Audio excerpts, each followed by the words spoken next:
So let's dive into this story about Sarah, a 64-year-old woman who, believe it or not, started to feel like a ghost in her own house. It's a really powerful look at how your dignity can get chipped away little by little until one day you just decide you're going to take it all back at once. I mean, can you imagine hearing those words?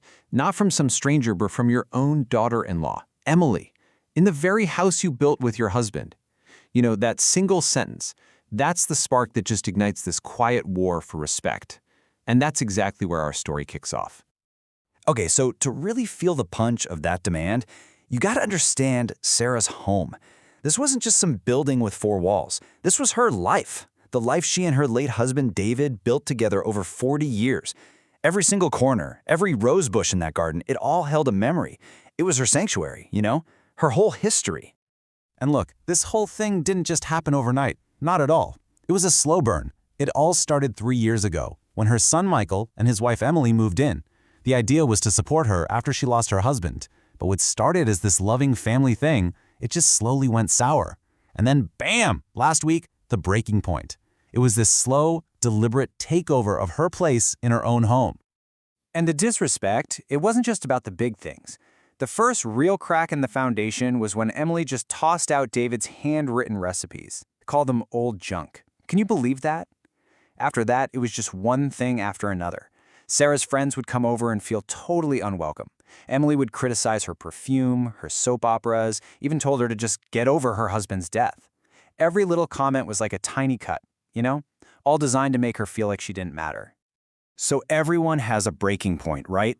For Sarah, being told to give up her master bedroom, the room she shared with her husband for 40 years, that was it. That was the final straw.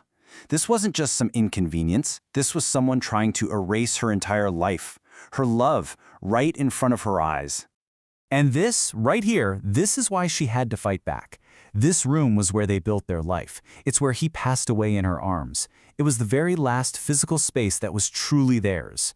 Giving that up, that meant giving up the last piece of herself, the last real connection she had to her husband. No way. And in that moment, in all that turmoil, she remembered something David used to say all the time. This quote, it became her new mantra. She realized her kindness, her just wanting to keep the peace. It was being seen as weakness, and that weakness had opened the door for this unbelievable disrespect. Yeah, the quiet, accommodating mother-in-law, she was gone. It's a tough lesson, isn't it? That setting boundaries, it's not about being mean. It's about teaching people how to treat you. All right, so this is where everything flips. Sarah isn't just taking hits anymore. Oh no, she's thinking, she's planning. Fueled by David's words, she starts seeing everything with this weird new clarity. She starts really looking and listening, and this devastatingly brilliant plan to get her home and her dignity back starts to form. And boy, does she find evidence. First, she just happens to see a text on Emily's phone from Emily's own mother calling her that fool. Ouch! Then she overhears a phone call, and it's the whole scheme, laid out plain as day. Makes Sarah so miserable she goes to a nursing home so they can sell the house and, quote, get everything. But the last one, that was the real heartbreaker. She finds out Emily had been pouring bleach on the rose bushes David planted, a deliberate campaign to erase him and Sarah completely. So now she's got all the proof she needs. She is ready. The stage is set for Sunday morning, 10 a.m. sharp. Emily's parents are on their way, suitcases and all, ready to waltz into their new room. But Sarah has a little surprise waiting for them. So when Emily's parents walk through that door, they aren't greeted by some meek old woman. Nope, they are greeted by Sarah and her lawyer, a Mr. Hernandez. And sitting right there on the coffee table, for everyone to see, are two things. The deed to the house, with Sarah's name on it, clear as day, and a rental agreement. And this is the checkmate move. The rental agreement says that if Emily's parents want that master suite, they're more than welcome to it. For $8,200 a month, paid in advance. All of a sudden, their cozy little plan has a price tag, and you just know the look on their faces was absolutely priceless. And just as all the chaos is breaking loose, Sarah plays her final card. She hits play on the recording of Emily's phone call. Her son, Michael, he just stands there, frozen, listening to his own wife detail her plan to manipulate him, kick his mother out, and sell their family home. The whole ugly truth just laid bare for everyone. And in that moment, it all just shatters. Michael just breaks down, weeping, apologizing to his mom for being so blind, for letting her be treated like that in her own home.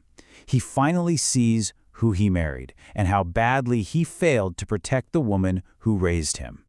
The showdown was the big bang, for sure, but the real story is what happens next. It's all about healing, about finding yourself again, and learning that justice, it isn't really about revenge. It's about getting your peace back. I mean, just look at this. It perfectly sums up her whole journey. Before all this, she was shrinking, becoming invisible in her own life. Afterwards, she's standing tall. She's not silent anymore. She's dignified, she's respected, and maybe most importantly, she's free. In her home, it just transforms right along with her. Emily leaves, obviously. Michael, after some time, starts to heal, and he eventually finds a new partner who actually values respect. And you know those poisoned rose bushes? They miraculously grow a new shoot, and they bloom again. Sarah starts playing her music, she cooks David's pot roast on Thursdays. The house, it's finally a home again. And that really gets to the heart of it all, doesn't it? Sarah's victory wasn't watching Emily fail. Actually, when she runs into her about a year later, she just feels sad, not triumphant. Her real win was getting that peace back in her home and in her heart. Justice was just getting her life back. And so this leaves us with a really powerful question, one that goes way beyond just Sarah's story. In our own lives, right, with our own families, our relationships, we all have to walk this line. How much do you give just to keep the peace? And at what point does that peace come at the cost of your own soul? Where is that line?